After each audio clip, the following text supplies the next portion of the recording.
Romitan tumanining Qahramon mahallasida yashovchi 1963-yilda tug'ilgan bu fuqaro uchun sud kursida o'tirish yangilik emas. U muqaddam ham bir necha marotaba turli jinoyatlar uchun jazoga tortilgan.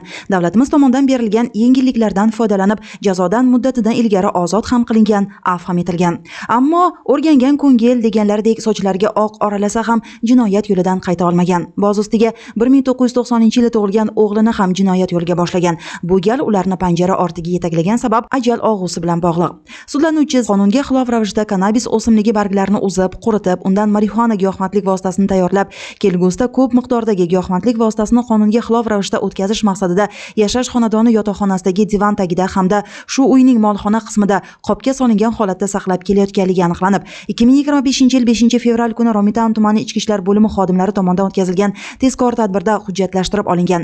Sudga oid kimyoviy ekspertiza xulosasiga ko'ra, fuqaro Z.K.ning xonadonidan olingan giyohvandlik moddalarining umumiy sof og'irligi 3003,53 grammga tengligi aniqlangan. O'zi yetishtirgan og'uni u otasiga ham yetkazib turgan. Tintuv davomida otasining cho'ntagidan ham marixuana giyohvandlik vositasi topilgan. Sudda ko'rsatma bergan ota-bola giyohvandlik moddalarini go'yoki o'z iste'moli uchun yetishtirganini aytgan. Suyaklarim singan, o'sha uchun og'riq qoldiruvchi dori sifatida ishlatganman o'zimda. Qilgan ishimdan pushaymonman, bunday jinoyatlarni hech kimga tavsiya qilmayman. Qaytarilmaydi, boshqa hukumatimizdan kechirim so'rayman.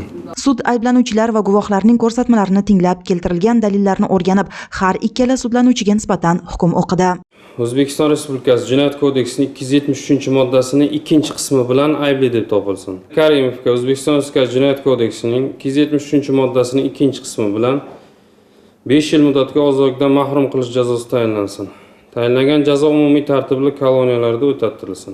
Sud hukmi bilan sudlanuvchi otaga nisbatan giyohvandlikdan majburiy davolash chorasi qo'llash ham belgilandi.